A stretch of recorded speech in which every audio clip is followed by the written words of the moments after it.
All right. Good evening, everyone. Welcome to our Community Board 3 training on conflicts of interest. With us today is Alex Kipp from the Conflicts of Interest Board. He's going to take us through his presentation. We did submit a list of questions to him that he will also incorporate. And after he is done and he's ready for Q&A, I'll call on everybody with their Zoom raised hand and whatnot. All right. Alex, it's all yours. Hey, Chairman Rangel, is it possible that you could make me a presenter or something so I could share my screen? Absolutely. Okay, thank you so much. I'll share some slides just because that'll kind of anchor us a little bit better on the presentation. Okay. You should be able to do so now. I think I got it. Yeah. All right. Okay, great.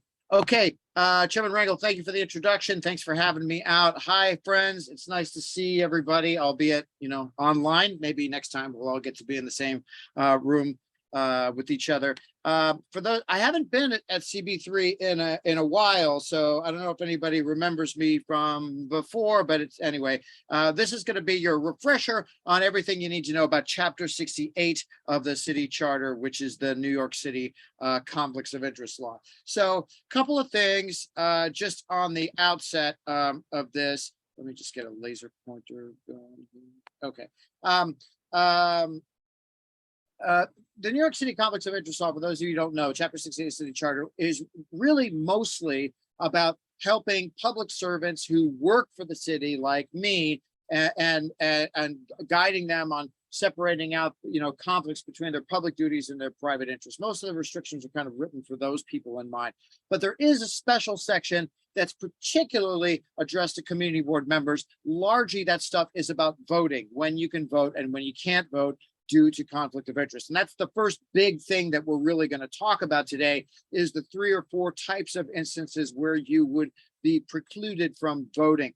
But having said that, the rest of the standards in the conflicts of interest law do apply to you. They're just going to be things that, while important to know, aren't going to come up with that much frequency, I think. And we'll talk about those things just in a little bit of detail, a little bit on political activities, a little bit on receipt of gifts, maybe a couple of other topics. I did get your questions. I'm going to try to incorporate answers to those questions through the slides. And friends, I would do this as soon as you have a question. I would go ahead and put it in the chat as soon as you got it, because if you have to wait till the end, then you might not remember to ask the question. And let's try to get as many questions asked and answered as we can.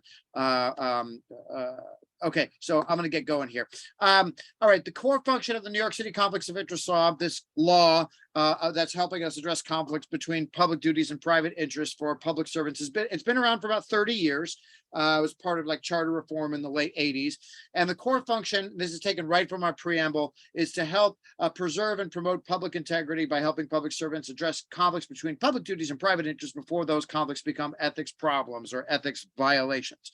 So,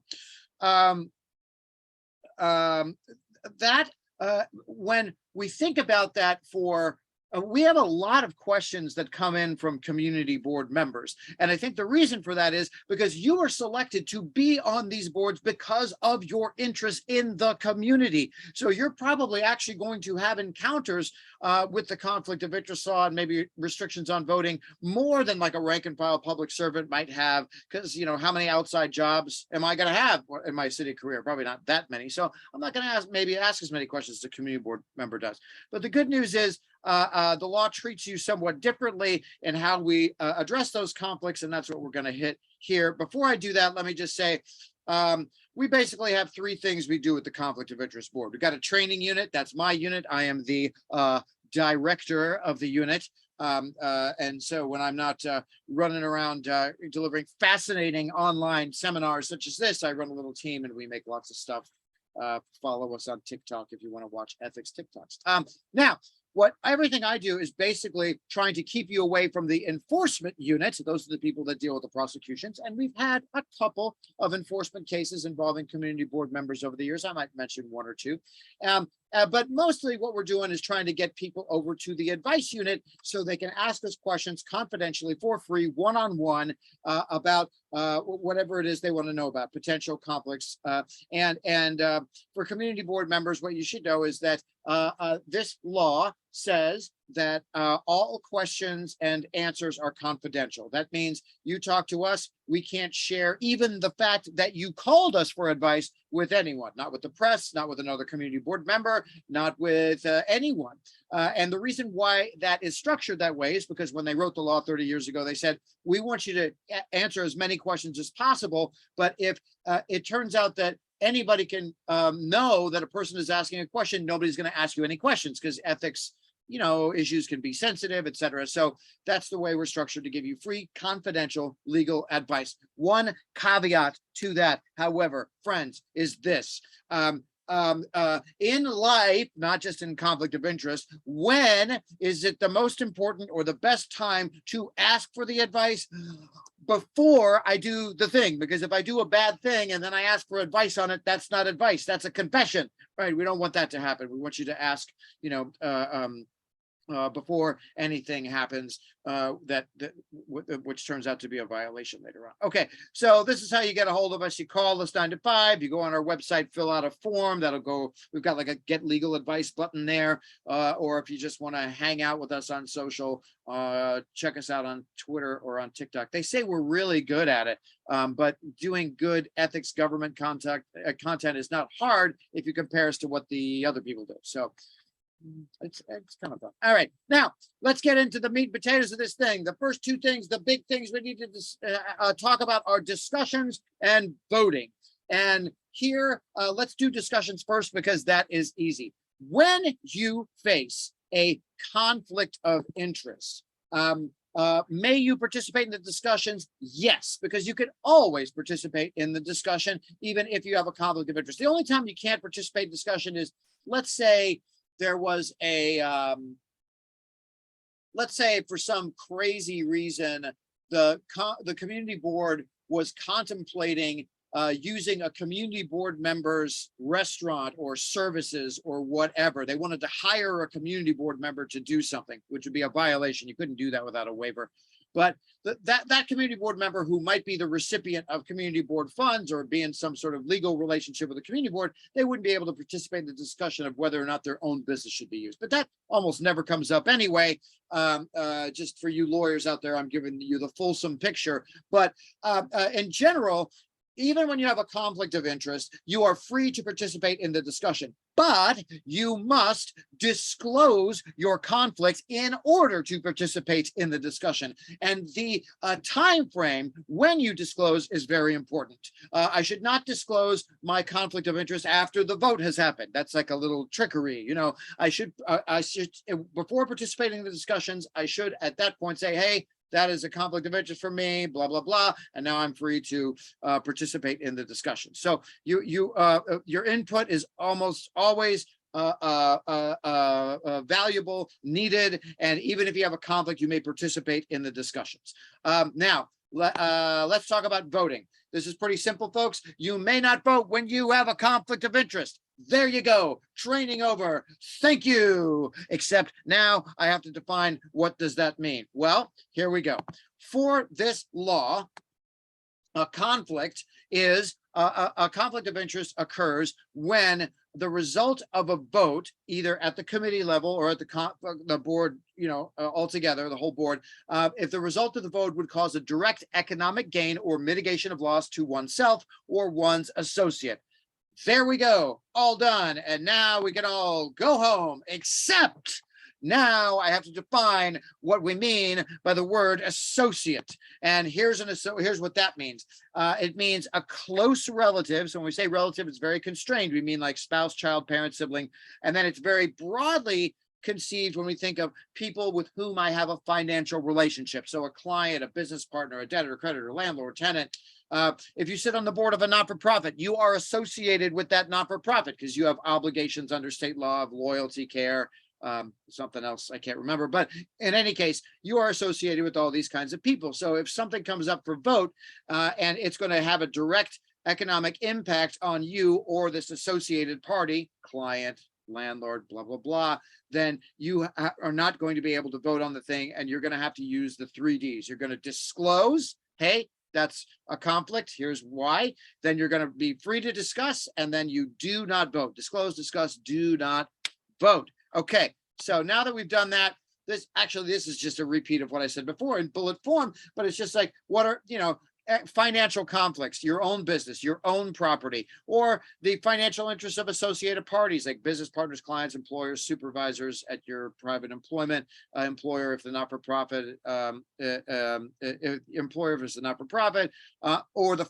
funders of a not-for-profit, if you're employed by the not-for-profit and there's a funder that funds over 10% of your not-for-profit.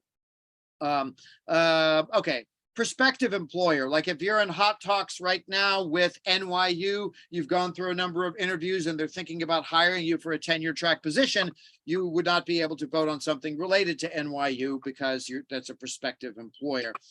Okay, so and my kids just came home from after school. Okay, so here's a really important thing to remember about how this law was written and how it has been consistently interpreted over the 30 years. I may not vote when there is a direct economic gain to me or the associated party. So it's not a potential gain, a prospective gain, a putative gain, a possible gain. It's really got to be a direct effect to some interest of mine or an interest of an associated party. And with that in mind, let's do an example here. I didn't always want to be a director of conflict of interest training and education. I had dreams, some of them I chatted about in the KGB bar after seeing a show in the Crane Theater, or sometimes being in a show in the Crane Theater. In any case, now's now. But someday I'm going to retire. When I retire, I might do something different. Maybe I'll own a tiki bar. And here's the thing. Not only do I own a tiki bar, but I'm also highly invested in my community, and I've been lucky enough to be appointed a community board member. So here's the classic example.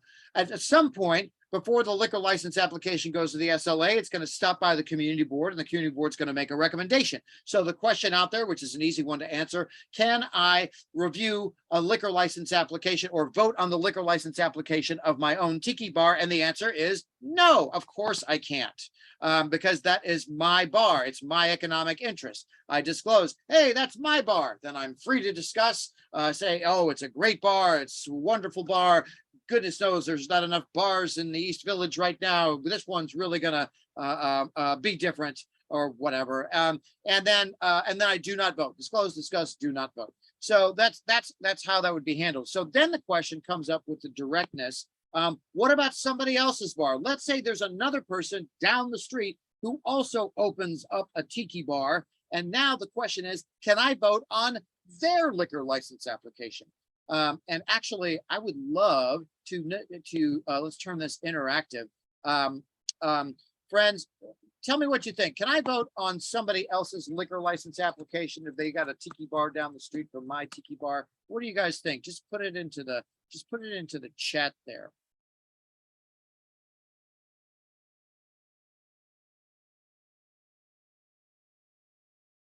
Trevor says, yes, you can vote on there. And we've got Judy Yang says no. We got a lot of yeses there. And the yeses, I got to tell you, friends, you have it on this one. So I don't know if you remember the training or just got super savvy people, or you just got lucky on you flipped the coin. But whatever it is, you're right, because I don't own my competitor's bar. We have no idea if that's going to be good for my business, bad for my business, or it's going to be a wash. Who knows? What happens to bar service in general when another one goes up on Orchard Street? Does that make any difference whatsoever? Like, I mean, I don't know. Actually, I'm not a business person, but in any case, it's not my interest, and therefore I'm allowed to vote on somebody else's liquor license application, even if they opened up a bar right next to mine. So thank you for your participation on that. That's the way. It's got to be direct. Now, I could give you other examples. Like, let's say there's a massive rezoning in your community board district. It's going to affect 1,000 properties, and you happen to be lucky enough to own your own apartment in that neighborhood. The rezoning is not targeted to you. So while your property value may be affected by the rezoning, that is a sort of ancillary effect of a project where you were never conceived as being part of it, right? take that and contrast that for example, with you're in a co-op building and your co-op is asking for a zoning variance. I don't know, they're going to build another floor on top of it or whatever they're doing. You can't do that because you're financially associated with the co-op board, and that is a variance that you're asking for on the building where you're part owner, right? So there again, we see the idea of direct versus indirect. Okay, so let's now do another example, and this one, let's say it's yes, okay. So let's say sitting on the board of a not-for-profit. So now we're not talking about a business I own or a business that employs me or a client that I have, because all of those, if they had any matter that came before the community board, you'd have to disclose, discuss, don't vote. For example, if I am an attorney and let's say I'm representing my client on a, I don't know, let's say a divorce, right? Now the client has come in because she is asking for a zoning variance. It's got nothing to do with the service I do for the client. I still have to recuse or use the 3 Ds, disclose, discuss, don't vote, because I'm financially associated with that person. And it doesn't matter that it's a different matter that she's coming to the board for, right? So these are all places where you got to use the 3 Ds. And another one you got to use the 3 Ds is when you sit on the board of a not-for-profit, you are associated with that not-for-profit, and therefore you'd have to use the 3 Ds. So let's say I sit on the board of MoMA, or maybe the, I don't know, maybe the Tenement Museum, bring it a little more local down there. In any case, I sit on the board, and now some funding thing is happening where we want to throw some money at the Tenement Museum, or we want the Department of Cultural Affairs to do it, whatever. I would have to disclose, discuss, don't vote, because I am associated with that museum. I sit on its board. So disclose, I'm on the board, participate in discussions, and then do not vote. Okay. Questions about voting on any of that stuff? Let me know. I will, there in the West Village, there was a case of, oh gosh, this is going back a long time, over 10 years ago. There was a case where the following thing happened. There was a person sitting on the community board who was also the paid president of a certain not-for-profit. And this community board member knew that he couldn't vote on things related to his own not-for-profit that employed him, where he was the paid president. But he did vote on something that was a direct economic effect to one of the 2 primary funders of his not-for-profit. There were only 2 funders that underwrote his entire salary. And so he voted on something that affected one of those 2 big-time funders. And that was a violation. I don't think it was a high fine because, you know, you could understand maybe him being a little confused on it. It might have even just been a warning letter. But in any case, that's, you know, practicing with circumspection is good. If you have questions about voting or anything feels a little murky, or you just want to show the world that you've asked the question and you got the answer, that's a great way to use this as a resource. Now, the last thing in terms of using the 3 Ds is if you are employed by a government agency or a quasi-governmental agency. If you are, then you are not allowed to vote on anything where the request or the communication is going back to the agency. Classic example, we're on a one-way street and we want a speed bump, right? It's a little Brooklyn, but I live in Brooklyn. So these are the things that we think about because there's been this epidemic of hot rodding since the pandemic started. But in any case, so let's say I work at DOT and the community board wants to ask DOT to put a speed bump in on the street. I got to use the 3 Ds. Hey, I work for DOT. Then I'm free to discuss. I think the speed bump, this is how you should ask for it, or blah, blah, blah. And then I do not vote. Why? Because I work for DOT. Now, why is that? Well, because the votes of the community board are supposed to be unsullied by any sort of outside interest. And if you've got a person working for a government agency, that's their full-time primary job, it may create the appearance that this person who voted on the thing as a community board member, perhaps that vote got captured by that agency. And that's why in the law, it says that if you're employed by one of these quasi-governmental or governmental bodies, you don't vote on something directly related to that governmental body. And that means any part of it. So there's lots of people who work for Department of Education who also serve on a community board. I'm here to tell you that if you're in the East Village Community Board and you're a DOE teacher who works in Staten Island, you still can't vote on anything related to DOE, most of which is going to be about the East Village and not in Staten Island. So it would be a red herring to say like, oh, well, I don't have any control over that stuff anyway. I work in a different borough. No, you work for the city agency. You can't vote on the stuff related to your agency. And now, what do I mean by quasi-governmental or governmental? Governmental, pretty clear, federal, state, local agencies, public authorities, MTA, for example, any public or public university, CUNY and SUNY are the most common ones we think of, the UN, the post office, charter schools, local development corporations, Brooklyn Public Library. These are all quasi-governmental or governmental agencies. If you work for one, you don't vote on something that is a direct, back to the place where you work in that capacity. Okay, so, and you're going to use exactly the same behavior. You see this mnemonic that I've kind of got in here? It's always the same: disclose, discuss, do not vote. Also, we should remember that at a community board meeting, we are always community board members. We're never like doing one thing and then doing another one. So let's say, for example, I am a police department member. I work for the police department. Let's say I work over at One Police Plaza, and I'm also on the community board.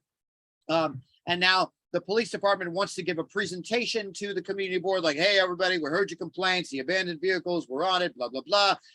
That can't be me. Why? Because I am serving only at the community board meeting as a community board member. If my governmental agency needs somebody there, it can't be me, it should be somebody else. That makes the lines clear, especially to, all other parties in how was I serving at that meeting. Okay, so use the 3 Ds: disclose, discuss, don't vote. Now let's talk about sharing. Okay, let's talk about sharing. So sharing. A chair can have a conflict of interest just like anybody else, and they're going to use the 3 Ds just like anybody else. The one little quirk in there is that if I am the chair, let me just fantasize a little bit about my tiki bar owning and community board service. Now I've given myself a promotion. I'm the chair. I cannot be the chair for the entire meeting, not just for the issue where I have to disclose, discuss, do not vote. For the entire meeting, I am not allowed to be the chair of that meeting. Now, I want to go back to the government thing for a second. I know that there was some question about like, well, what if I work for the Department of Education, but there's a funding request that's going to go to the Cultural Affairs Department? Do I have to use the 3 Ds there? No, you do not. The only time you as a government or quasi-governmental employee need to use the 3 Ds because of this government thing is if the funding or the whatever the request is going back to the agency which employs you. So if you work at Department of Ed, but you're talking to sanitation, you don't have to recuse yourself from anything, right? You can vote on that issue and you don't have to disclose because there's no conflict. Okay, so, and also let's go back to this representing thing that I talked about, because it's going to nip another question that came up, which is, let's say in my private capacity, I'm a Save the Whales person, and I'll do it 2 different ways. Or, it's even better example, maybe Transalt, right? I'm a bike lanes person. So I'm a bike lanes person, and now Transalt's going to have, I don't know, they're doing one of those bike tours, right? They still do those. I've done a couple of them. In any case, what did I do? The Century. I did the Century. Anyway, so now I'm a community board member. I'm a dues paying member of Transalt, and there's a part of the meeting that's for the public commentary, right? It's sort of like it functions like a bulletin board where people say things that are happening in the community. Can I, as the Transalt dues member, say, hey, just to let everybody know, Transalt's doing this thing. There you go. This is where it's happening. Absolutely, you can do that. Because what you're doing is you're, as a community board member, you're giving the news about things happening. Now, if Transalt needed a representative to come to your board and talk about bike lanes or whatever it is else is they want to talk about, you can't be that representative. And that would be doubly true if you sat on the board of Transalt, or if you were employed by Transalt, you also wouldn't do that either, right? So you're always a community board member. Community board members are allowed at that, whatever that kind of bulletin board like part of the meeting of announcements happens, they can communicate like that they're organization is holding a block party or whatever. But it should be clear that they are doing that, just reciting the news as a community board member. It's not like they're making a representation to the CB asking for something, right? Okay, so let's now move on. Chairing. Can't chair for the entire meeting. What about chairing a committee? Same thing, basically. Use the 3Ds if a conflict comes up. And you can't chair the entire meeting where an issue is going to come up, you have to use the 3Ds. Now, if you are privately employed and it turns out that you are a chair of a committee, but you have to use the 3Ds more than 3 times in a calendar year, 3 times or more in a calendar year, in a 12-month period, any given 12-month period, then you may not be the chair of that committee. The classic example might be, let's say you have a landmark preservation, housing, whatever committee, and there's a practicing architect with a private practice. You really want that person to serve on the committee because they have a lot of expertise, and that would be a great idea, probably. I mean, I'm not, whatever, sounds good to me, but that person might have difficulty being the chair if they have lots of clients who are constantly coming before the community board, because they've only got 2 times they can do it in 12 months and then they can't be the chair anymore. And why is that? Because remember, if you've got a conflict, you can't be a chair for the entire meeting. So if you're having to use the 3Ds more than 2 meetings a year, you're not really being a very effective committee chair to begin with. Also, if you're a government employee, let's go back to that Department of Transportation example, you just can't be chair of the Transportation Committee. If you're a Department of Ed employee, you can't be chair of the Youth Services Committee or the Education Committee, whatever you call it. So the government thing is a little bit different. Just if your committee covers their jurisdiction, you just can't be the chair of it if you work at that agency. For the privately employed people, think about if it's 3Ds, 3 or more times within a 12-month period, you can't be chair of that committee. But you can be on any committee you want, right? You can always be on a committee, even if you regularly have conflicts, because even if you have conflicts, you're going to participate in the discussions and you might have a lot of expertise that's very valuable for that committee on the discussion side of things. Okay, vote tabulation. How do conflicts affect voting and quorum? Okay, conflicts do not affect quorum. That's good. So let's say we'll do an example here. Let's say 26 people show up. Hallelujah, we're going to do some business tonight. Now, normally, if we want some business, if we want something to pass or something is going to pass, we're going to need a majority of yes votes.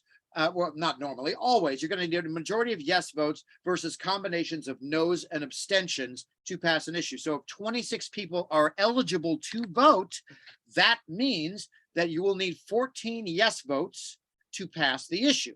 Now, in our example here, 3 people have conflicts of interest for whatever reason, right? And so they are ineligible to vote, which means in this room now, there are only 23 eligible votes. Now, quorum is maintained. You still got 26 people in the room, but before participating in discussion, each of these conflicted members is going to disclose, then they're going to be free to discuss. They don't vote. Quorum is maintained at 26. Now, here's the math. With 26 present, you need 14 yes votes. You got 26 present, but you've only got 23 eligible to vote on this issue with the 3 conflicts. So now the majority of yes votes would be 12, because there's only 11 other votes in the room. So the number of yes votes you need to pass something has been reduced because of these 3 people who were ineligible due to conflict of interest on that issue. So if you're, now this brings me to an important point. If you're eligible to vote, you've got 3 options. You can go, you vote yes, you can vote no, you can abstain. If you are ineligible to vote, you can't vote yes, you can't vote no, and you cannot abstain. Because a lot of people tell me abstaining is basically like a no vote, because you lump the no's and abstentions together to see if they are more than the numbers of yeses, right? So in any case, I would, for that reason, just as a kind of housekeeping, note-taking sort of thing, I would not call people who have conflicts of interest people who abstain. Because abstaining is something you could do when you're eligible to vote, and if you got a conflict, you're ineligible to vote. So call it something else. Call it ineligible to vote due to disclosed conflict of interest. Blah blah. I don't know. Make it more trippingly off the tongue than that, but something, right? So that those things don't get confused. You have 2 different kinds of abstentions, and then you can't remember which one's which. Okay. Other topics. All right. Any questions about voting, vote tabulation, all that stuff, just put it in the chat. I'm going to keep moving. Now, do you know who I am? That is a question best asked in your inside your head voice. And what I mean by that is that whatever status is conferred upon us as public servants, whoever we are, we should not try to use that status to get things that are unrelated to the work we do in serving the public. So I've certainly, and it never works out the way you think it's going to work out if you say that thing, you know. I have seen people get in trouble for misusing badges, misusing business cards, misusing their status to try to get an easier time with something. And those are violations. It's a misuse of position. Now, related to that, let's talk just for a second about misuse of resources and stuff. All CB time, all email, all staff, all resources are for community board work only. You might have noticed today or yesterday, there was an enforcement case that came out where I think up in northern Manhattan, there was a community board member who was interested in being at least part owner of a restaurant bar, I think, but he wanted to do a little research on the bar. So he made a community board staffer look up a bunch of stuff from the state liquor authority related to that business. I don't know what exactly, I can't remember now, but in any case, that's a misuse of the community board staff, misuse of the computer, misuse of time. You get it, right? Now, that leads me to a question that was asked, which is the following. Elected officials give reports during public session. Members often ask or advocate for issues that are not before the community board. It's for their organization or personal interest. Is this a conflict of interest? And the answer to that is maybe, right? I know that's a terrible, like, I love that answer, right? Like it's, or it depends. That's the answer that's the best lawyer answer, right? Because it works for anything. It makes you sound like you know what you're talking about, but you have not committed yourself to anything. You can use it for anything too. Like, hey, what's the weather like in China? It depends. Should I get into crypto? No, actually that doesn't work, does it? But in any case, never mind. So here's the thing that it hinges upon. I could imagine me as a community board member, let's say I also have a not-for-profit arts organization. I'm a president of some organization that does after-school programs, right? And the elected official has given us the status update and doing the whatever, and then somehow I hog the time to talk about how I want a member item from that a council member for my not-for-profit where I'm the paid president. I think absolutely you've got an issue that seems like a violation of the conflict of interest law, because remember, the community board time is for furthering the community board matters. However, having said that's a unique set of facts, let's put that one aside and think about, like, there's all kind. Look, you're put on these boards to give your input. And what one community board member might think, well, that's not related to this. Like another community board member will say, like, oh, yes, it is related to this. Like, you know, we're talking about bus stops. I'm talking about bike lanes because the things are actually related. So I think that unless we're talking about a community board member who's really trying to use that time to obtain a benefit for themselves, the conflicts of interest board is not going to micromanage how either on topic or off topic a community board member is. I'm sure you all have opinions about each other, about who meanders and who doesn't, and who's saying relevant things or don't. Or maybe you're a bunch of angels and you don't have any of those opinions. But I've spoken to a lot of community boards. But in any case, I think it's only in those extreme cases where somebody's trying to procure a benefit for themselves would you think, like, oh, that's probably a violation. Okay, so let's talk about gifts just for a second. There's a lot of stuff you could say about gifts for full-timers like me. I'm going to constrain it to what I think really matters for you. I think that gifts are offered to you by dint of your community board service, and not just I think, the board thinks this too. They need to be refused because accepting one is going to present a misuse of position problem under the conflicts of interest law. And I want to be careful with that because I know that a lot of people live and work in the district, right? And you frequent the restaurants or whatever. I'm not saying that a community board member, you walk into a restaurant and somebody comps you a free glass of wine because it's your birthday. They would do that to you even if they don't even know you're a community board member, right? That's something they do basically so you tip them more, right? It's not for you. You're not special, sorry. But it was just my birthday and I once again realized how unspecial I was. But in any case, I want to I could imagine a scenario where an entity that had some big matters before the community board or regularly had matters for the board might be interested in giving gifts specifically to community board members to just make them feel more favorably disposed to that entity. And that's where you should be really careful. And this contrasts that. Juan's a member for a long time. He's been a regular at Dino's, a bar in his neighborhood. Occasionally the bartender buys Juan around. That's no problem. Contrast that with Juan receives an invitation for a free dinner at the North Star, a new eatery in the neighborhood seeking a liquor license. They want to like say, hey, come on down, have a yummy fact finding mission. Like that's a to accept it is going to be a misuse of position, and that's a violation of the conflict of interest law. And we did have a case in Manhattan a few years ago. There was a community board member in another district who had accepted for at least 2 years a very expensive membership at Soho House, an organization that I did not even know existed, that featured prominently on Sex and the City, a show I have never seen. But it was a violation. She admitted that she only got that membership because she was a community board member, and she paid a few $1,000s in fines as a result of that. So that's the example. Okay. People with professional practices, architects, engineers, accountants, lawyers. Again, I'm coming back to that topic that's so important about when you're a community board member at the meeting, you're always the community board member at the meeting. So let's say my private client needs something from the community board. Not only do I have to use the 3Ds when the client comes and we're going to vote on that client's issue, irrespective of whether or not it's my issue with them, right? Because my legal work with them could be something completely different.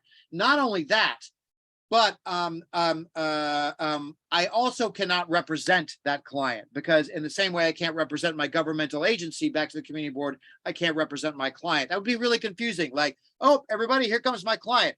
Oh, hark, I hear the lawyer coming in. And then he disappears and he shows back up like, hey, everybody, I'm here to talk to you about my client. Here's what he needs to know about his zoning variance application. That's crazy. That's crazy, because eventually you as a community board are going to want to ask this guy questions. You have to run back over and say, sir, excuse me, I have a few things I want to ask you. Oh, yeah, what's that? I mean, that's right. You can't do that. It's going to be very confusing. So if you're a partner at a firm and the firm would like to represent the client, that's possible. But you need a waiver from the Conflict of Interest Board to do that, and they'll put up the appropriate walls between, your client and you, so that can happen, right? So let's say you're a partner at some small architecture practice.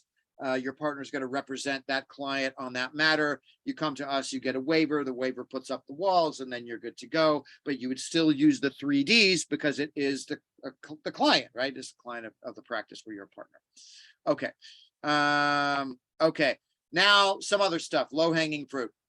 The community board staff at your community board office are your subordinates. I know for you new members, that feels a little weird because sometimes the staffers have been around forever and they've got a lot more institutional knowledge to start off with, but they are considered your subordinates for the purposes of the organizational diagram, right? And the chart. So yeah, and there's a tenet in city government. You can't be in a financial relationship with any superior or subordinate. So you can't ask a community board staffer for a loan. You can't hire them to work on their house. You can't represent them in court, even for free. You can't draft their will. You can't have them do any kind of errands for you. Those are all violations because you can't enter into a financial relationship. You also can't politically solicit anybody in the community board staff. So you can't ask them to go to a rally. You can't ask them for a donation. And then the third thing is close relatives of community board members may not serve as community board staff. That's a different section of the law, but it's true. Okay, so questions, keep them coming. There used to be this time, not that long ago, where community board members actually, community boards actually had some dough to give directly to not-for-profits or neighborhood organizations. I don't know if y'all are doing that still, but the question has come up a couple times. Well, what if it seems like the community board member has a not-for-profit or a company or an organization that would be a perfect fit and they're willing to give us a really good rate? Can we do business with a community board member? And the answer is only if you get a waiver from the Conflict of Interest Board, and those waivers are rare. It's possible if the facts are just right and the board really feels like there's a win. But there's another kind of prevailing concept too to remember, which is that this is New York, right? I was born in Manhattan, Kansas. And there, there might only be one vendor for whatever the thing is you want to do, right? And maybe you got to have the community board member do it because it's, this stuff happens in upstate New York all the time. Like the town councilman is the person who also gives the pony rides at the town fair or whatever, because he's the only guy with the ponies. But that's not true in New York. Everybody's got ponies, or, metaphorically speaking, right? So, anyway, let's move off that topic. Keep going. Waivers are going to be needed in those two instances. If you're seeking to do business with a CB directly, you need a waiver, and those are sparingly granted. If your community board member's firm wants to represent a client before your board, you need a waiver, and those waivers are pretty readily granted as long as a recusal seems, possible. Go to our website if you're thinking about waivers. We'll give you more information. Post-employment. You leave the community board service, you can come back to a public meeting and talk, but you cannot represent for money clients before the community board. So let's say you're an attorney, you leave board service, now you take on a client, the client's got a problem, they need a representative. For 1 year, you're not allowed to make those compensated communications before the community board served. Okay. And appearances, any kind of communication in person, in writing, on phone, on email, for which you are paid, except for, listen up, lawyers, ministerial matters, and them, so I'm not going to go into it. Okay, now, political activities. I was asked to talk about political activities a little bit. Political activities are like any other activities. Don't do them on the clock. Don't do them at a community board meeting. Don't use your community board position to advocate for a political candidate. So if you endorse, you don't endorse with your title.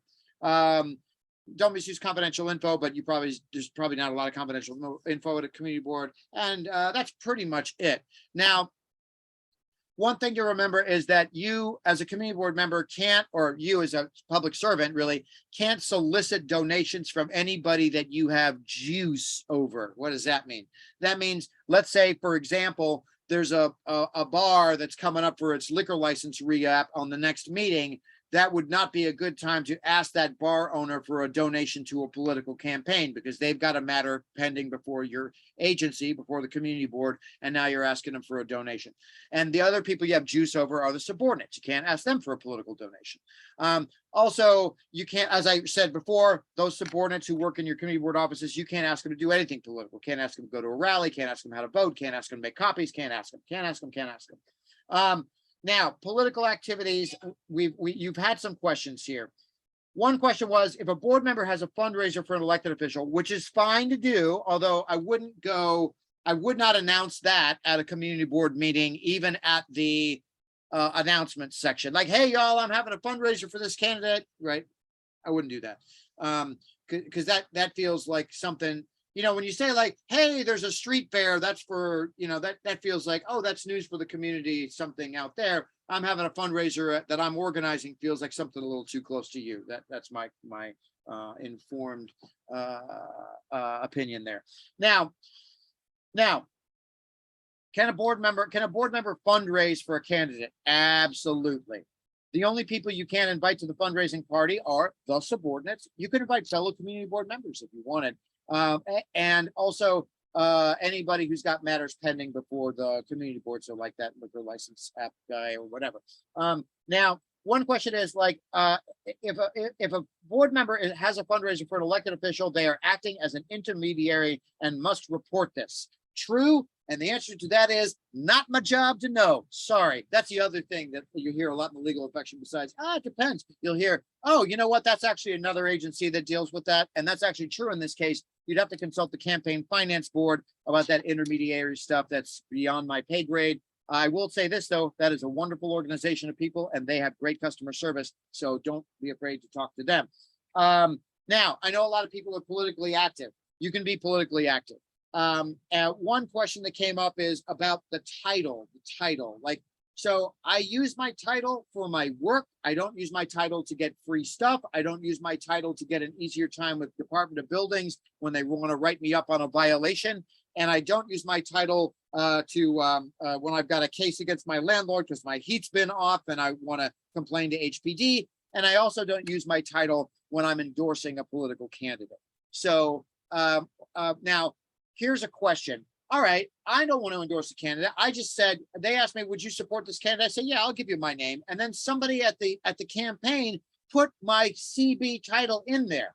Well, I'm misusing my title for that. That's a violation. And so I think you need to make a reasonable effort to make sure that when these people ask you for your endorsement, you say, yes, but not my title. Because even if the facts bear out that you, obviously they did it without your say, and now we're looking at something that was out of your control. I don't think we're looking at a big enforcement case, but I will say this, it's probably a stinky story the New York Post is going to want to love to write about, or one of those, maybe smaller, whatever DNA info was turned into. What is that now? I don't know, Gothamist or whatever. So I would be careful to make sure that my title doesn't get used by other people for political endorsements either. And I think with that, I addressed, oh, yeah, I think I've addressed just about everything that was on that question list. There you go. Don't use city time. Don't use city resources. Don't use your title publicly endorsed. Social media is basically official versus personal. If you know who that is, I'm sorry for you, I guess. I don't know. RIP MySpace. In any case, don't use community board social media for a personal benefit. That means, I know this sounds crazy, but you can't retweet your fire tweets from your personal account with a CB account. Why? Because you're promoting your personal tweets, right? So you don't promote your personal stuff, your blogs, your books. You can't promote businesses of your associates, like your spouse's company, whatever.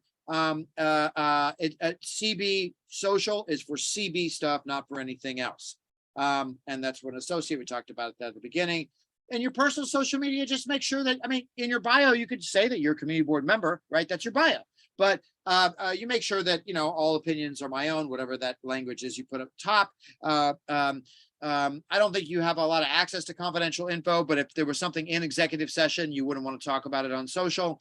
And then just beware of people sliding into your DMs if they are people who have matters before the community board, right? Because while you can basically say whatever you want on your personal social, right? You could say, I'm looking for opportunities, right? I'm looking for a new job. Anybody in the world could read that on Twitter, right? But DMing somebody who's got a pending matter before the community board saying like, hey, I'm looking for a job. Do you have one? That's going to put us over into the misuse of position side of things. And that's not where we want to be. Okay.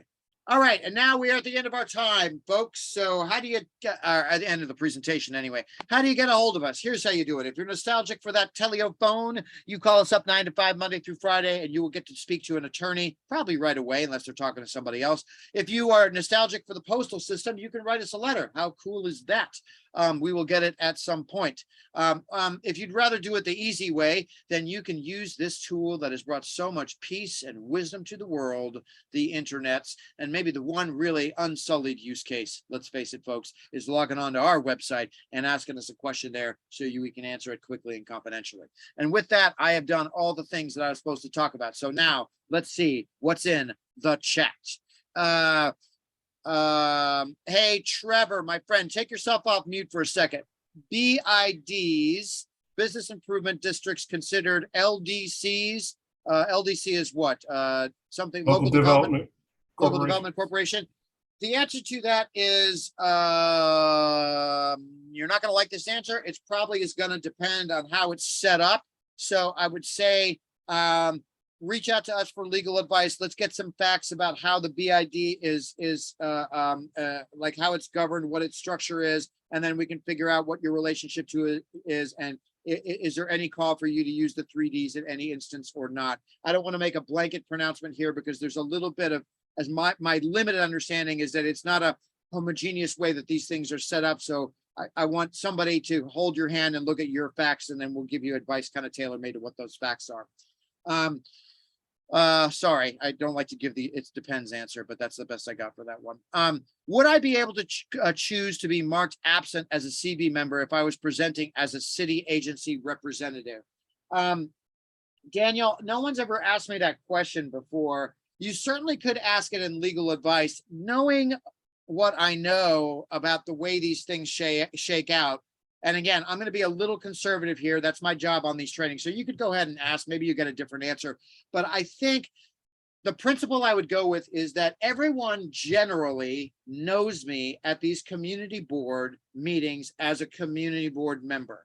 And so even to officially record me as absent, but to show up in a different capacity is still going to kind of blur those lines enough that I think the spirit of the restriction would not want that to happen, even if the wording maybe did not contemplate that exact set of facts. So I'm going to conservatively say no. If you want to push back, you could call us a legal advice, say, hey, I think that training guy's an idiot. Maybe you give me a different answer. I don't think they will, but you know, I don't work in legal advice. If a community board member attends a community board committee meeting, not a committee that they are a member of, can they attend as a member of the public, or must they attend as a community board member? That's a great question. I actually do not know the answer to that question. I assume that that when the committee meets, there is a part of the committee meeting where the public may attend. And if that is true, I don't understand why a community board member could not at that meeting attend a committee in their personal capacity, because they too are, you know, reside in the district and have interest in the district as a resident homeowner, whatever they have.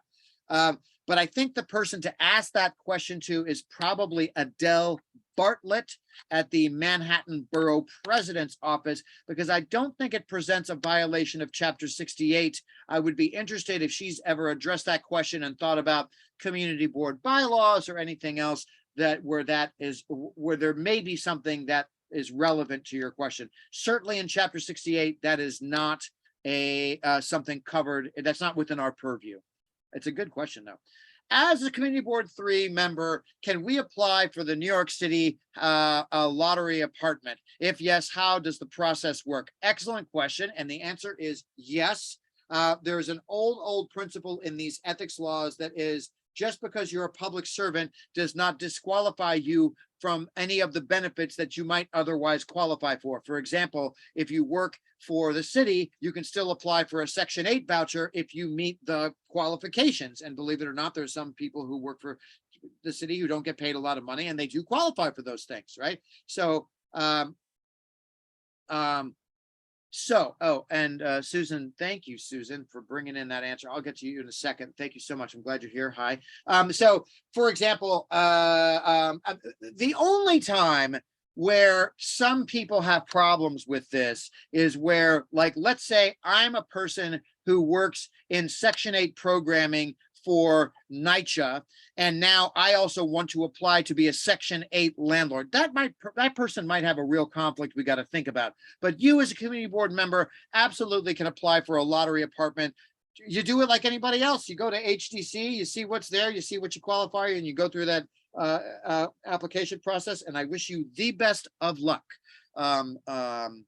Okay, in all situations, must the business/organization have an issue pending before the community board? Okay. No. I want to think of this. I'm going to bifurcate this, Trevor. It's a really great question. I want to talk about sort of an active misuse of position versus a duty of recusal. So could I imagine, although it's a little otherworldly, could I imagine a community board member going to a business that could be at some point regulated or be under the purview of this community board because they need a liquor license application or something else, and saying, listen, I'm a community board member, I really need you to do this for me? That's a misuse of position, irrespective of whether or not the matter is pending. However, the duty of recusal, right? Like where, like, let's say, again, we go back to, like, I've got a social media account. There was some entity that 2 years ago had a matter before the community board. It doesn't have a matter before the community board now. And it turns out that they're looking for people, and I've got great qualifications. Could I go to them and apply for a job, respond to their thing, even say, like, hey, this is who I am. I've got these qualifications. I do this thing. I'm interested in this. Could I apply for a job with them? Absolutely, you could. so, if at some point that entity had a matter now pending before your agency, you would not want to have that same conversation until the matter was over. So in that way, I would sort of divide up thinking about, misuse of position a little bit differently from duty of recusal, I think. Can I add one more example to that? Is that Trevor? Yeah, certainly. Go ahead. Yes. Let's say a restaurant opens in your neighborhood. They're having Yeah. a grand opening. They typically invite people. They haven't applied for a liquor license, but they may. Is there a problem with going to that opening of that restaurant? There's absolutely not a problem with going to the opening of that restaurant as long as you have been invited in the way that everyone else who's not a community board member has been invited. The problem comes in when either I, as the community board member, go like, I want in that party, right? And I'm a community board member, or I get invited to that, and it turns out I show up and the only people who got invited were my fellow CB3 members, right? Like that. In both instances, you're going to have a problem of either like soliciting a gift, misuse of position, or accepting a gift, misuse of position. But generally, when they do these openings, they open them up to people, and they're not, and you, I don't know how they do it, like it's how they figure who to invite. But if they're not inviting you by dint of your city position, then you've got no problem in going to the thing that other people. You're not being targeted because of your city status. In other words, does that make sense? Yes, thank you. Yeah, thank you. So Susan, thank you. I hope your NYPD thing was fascinating. I was told by COIB that a community board member who attends a committee that he or she is not a member of, they are attending as a member of the public. Yeah, that makes sense to me. I had never had that question before, but apparently somebody at the Conflicts of Interest Board has. Maybe Susan asked it and she got an answer, and there you go. So thank you for that little bit of wisdom. I have learned something today too. Now, I'm going to stop sharing the slides. Hi guys, I'm just wrapping up. Friends, are there any other questions before we call it quits for today? Alex, there was one question in the chat at the very beginning asking about partners. Oh, If you can answer that one. Absolutely. Thanks. I remembered that one and then I forgot it. Okay, let me go up. Okay. What about partners not married? Okay, great question. So registered domestic partners are considered to be an associate for the purposes of Chapter 68. So if my registered domestic partner, like some matter comes up for vote that's going to directly affect my registered domestic partner, that is absolutely a place where I got to disclose, discuss, don't vote. Now, let's say they're not a registered domestic partner, but they are a partner that I live with. Then the partnership isn't the key. It's the roommate relationship that makes them associated with me. And then I would have to use the 3 Ds there. But let's say in the third instance, it's a partner with whom I do not reside. That is not covered under the conflicts of interest law unless I am financially associated with that partner some way. So maybe I don't live with a partner, but we share a house upstate. Well, then we're associated, right? So I'm so sorry to do this, but once again, I've given you a it depends answer, but I think within those lines, you can kind of see where the law shakes out. SR asked the question, and I don't know who that is, but thank you for asking that question. Anything else? Two hands. There's 2 hands up, Sarah and then Trevor. Go ahead, Sarah. Yeah, I just want to ask a follow-up to that partner question, which was mine. So could you just like define what a financial relationship, what a direct financial relationship is for partners that don't like own, you said owning a home, but if you don't own, like what are some other examples? So here's a couple of ways that comes up. So first of all, owning a home together, living together, right? So just being like you rent an apartment together, that's a financial relationship. Other things that could come up. I think that I don't. Hi guys. Guys, don't bang up. No, stop. So I'm so sorry. I just got back from school. You're gonna break the window. Please don't do that. Okay, quickly. Here's the thing. I don't want to be too glib, so let me do the official stuff first, and then I'll be just a little bit glib at the end. There are many ways where couples, when they get serious, might start to share some sorts of expenses. Maybe they go on a huge vacation together where they both like are sharing hotel and they pay for the airfare, like they buy a vacation package, right? I would say that if you're getting into a kind of relationship where finances is something that you're sharing in any of those ways, I'd say that's close enough that you want to do a 3Ds thing. That's the glib part of it. Like there's a gray area in there where I'm not sure that we have an ironclad enforcement case, but it's if it's the kind of partner that you're sharing any kinds of expenses with, and I don't mean like a Netflix account because people just give those away to people they hate apparently, but like you're really starting to share expenses, then I would be super careful. Again, the way this has played out in the enforcement context, Sarah, has almost always been like a cohabitation thing, but not all. Like, what if I paid off my partner's student loans or something like that, or I was in the act of in the middle of paying off my partner's student loan? Why would they do that right now? We're getting forgiveness, but like something else. I mean, there could be other things where I've taken on a financial thing with that person. And so if you have a question about it and you're like, I don't know what side of the line I fall on, just ask it. And if the good news is you don't fall on the side of the line where you got the 3Ds, then you absolutely will be able to show everybody that that's what we said. Thank you. Sorry, that's too long of an answer. I apologize. Who was next? Was it Trevor? Correct. Just a general question. Must the conflict be related to economic gain? In other words, quality of life, all those other issues, must you obtain some financial gain? Yeah, that's a good question. Like, what if I'm just advocating for this thing because I think it will get me into heaven, right? Or whatever, right? If that's what you believe in. And the answer to that is that tiny little bit of history. So the thing that preceded the Conflict of Interest Board was the Board of Ethics, and it had no enforcement power. And over the years, in some of its iterations, it was known for opining a little bit too much, right, on all kinds of stuff. Not always, but there were a couple news stories about that maybe in the mid 80s. Doing some research, I found out.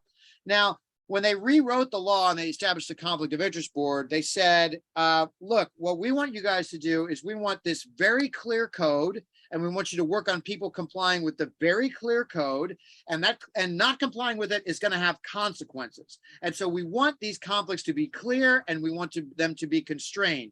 So when we start talking about like, well, I would just like this thing to happen, that's not enough of a thing to elicit a recusal because there's no real tangible benefit coming to you. Guys, do not do that. Do not do that. Okay. Sorry. So I'll give you an example, Trevor, real world. So let's go back to the Transalt thing, right? Transalt loves bike lanes, right? And let's say I'm a dues paying member of bike lanes. And now there's an issue that comes up for vote about bike lanes. Now, Transalt, first of all, let's make it even easier. Let's say I'm an employee of Transalt. Transalt loves bike lanes.